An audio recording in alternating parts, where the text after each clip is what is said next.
কি রে ভাই, জাদু নাকি? আমি তো পুরাই অবাক। ছবিটার দিক ভাই একটু লক্ষ্য করেন। টাচ করব এডিট হয়ে যাবে, আবার টাচ করবো আরেক রকম এডিট, আবার টাচ করবো আরেক রকম এডিট। ভাই পুরা পাগল হয়ে গেছি রে ভাই।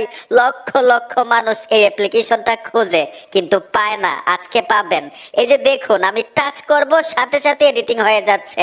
কত ধরনের এডিটিং আপনি করতে চান, এরকম ভাবে যদি এডিটিং করতে পারেন আপনাকে কিন্তু এডিটিং এর বস বলবে। আসেন আমরা মূল ভিডিওতে চলে যাই। কাজগুলো কিভাবে করবেন আমি দেখাচ্ছি, আর অ্যাপ্লিকেশনটা ফোনের মধ্যে কিভাবে ইনস্টল করবেন আমি ভিডিওর শেষে সহজেই দেখাবো।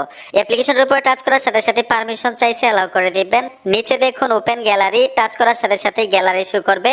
যে ছবিটাকে এই ধরনের এডিটিং করতে চান ছবিটাকে নিতে হবে। ধরুন আমি এই ছবিটাকে এডিটিং করব, ছবিটার উপর টাচ করে দিলাম।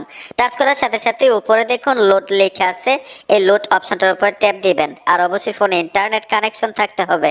এইখানে দেখুন অনেকগুলো অপশন চলে আসলো, এখান থেকে 10 এর টপ 25 লেখা আছে, যে দেখুন টপ 25 এই অপশনটাতে টাচ করে দিবেন। এখন ম্যাজিক দেখতে পারবেন। এই যে দেখুন ট্যাপ দেওয়ার সাথে সাথে কিন্তু ছবিটা এডিটিং হয়ে যাচ্ছে। এখন গ্যালারিতে নেওয়ার জন্য উপরে টিক মারে চলে আসবেন। টিক মারে আসার সাথে সাথে এখানে দেখুন সেভ টু গ্যালারি, ট্যাপ দেওয়ার সাথে সাথে গ্যালারিতে চলে যাবে। এখন দেখবো অ্যাপ্লিকেশনটা কিভাবে ইনস্টল করবেন। ফোন থেকে গুগল প্লে স্টোরে চলে আসবেন, উপরে সার্চ বক্স পাবেন, এখানে লিখতে হবে 3D লোড মোবাইল। লেখার সাথে সাথে অ্যাপ্লিকেশনটা চলে আসবে। লোগোটা দেখুন, এই লোগোটা দেখে এখান থেকে অ্যাপ্লিকেশনটা